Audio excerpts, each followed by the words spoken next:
How do I file my taxes myself? So what do you need to gather? I have some videos on YouTube titled, What Documents Do I Need to File My Taxes? And these are things that you either get in the mail or you get an email notification saying, here's your tax document, or your tax document is available to download off of wherever, right? So like your mortgage statements, if you do charitable contributions, interest income, the bank's going to send you those things. If you have stocks or money in retirement accounts, like there's some forms there called 1099Bs, W-2s, anything that you're getting, you're going to need those documents because it's important for you to know the IRS gets all of that information. One of the requirements when you're filing forms for people, you give one to the recipient and you send one to the IRS. So they build in their computer days this record. And so they actually use that to determine, in most cases, if they're going to audit somebody, because that's an easy thing. Our system says, IRS system says, hey, these are the forms that should be on the return.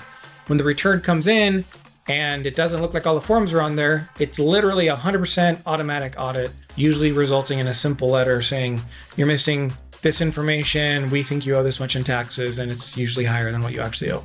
If you're going to do this yourself, definitely use software. Use a tax software. Don't fill out forms by hand. Don't go to the IRS website and download forms and fill them up by hand. You're for sure likely going to make mathematical mistakes. The forms are pretty stupid. You put in some information and then a lot of times it's do some math and then put this number on this line item and this line item needs to carry it over to this other form. Use a software program. Do not, if you are preparing your taxes yourself, for the love of all things holy, do not fill out forms by hand. I have never seen somebody fill a form out by hand that didn't later get a letter, and that's the reason they end up coming to us. Like, I messed up.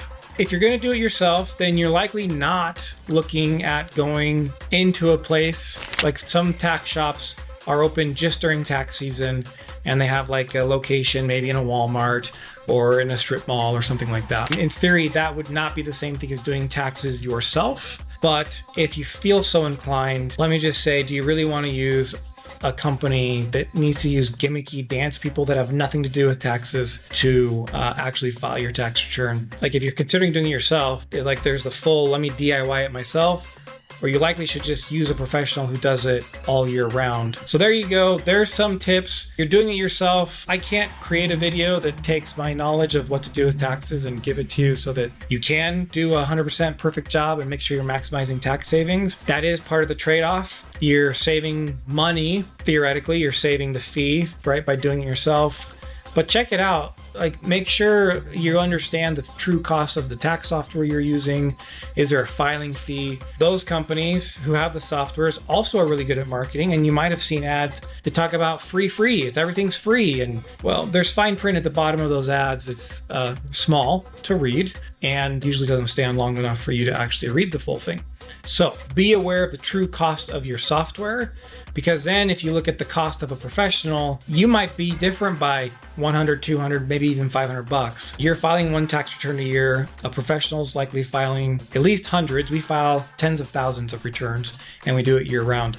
So just keep that in mind. If you're filing your taxes yourself, there's probably going to be a trade-off, and I'm saving some money, but I'm likely going to miss out on some tax strategies. Now, I will admit, which a lot of accountants will, if your W-2 income, maybe mortgage statement, a few itemized deductions, maybe interest income, like no 1099 independent contractor income, you likely are going to get a very similar outcome on your taxes that a professional will. And so in that case, by all means, do it yourself. But if you have any sort of 1099 income, I just plead that you consider talking to a professional, because most of the tax code is written to benefit business. And if I'm an independent contractor, by definition, I'm a business. And so there's a lot of things that you just living your life, not being weird like we are, probably aren't reading the tax code or staying on top of all the strategies. So keep that in mind. Remember, if you do this yourself, the IRS still doesn't like you and they're not your friend. So, they kind of suck. Just wanted to leave you with that little reminder.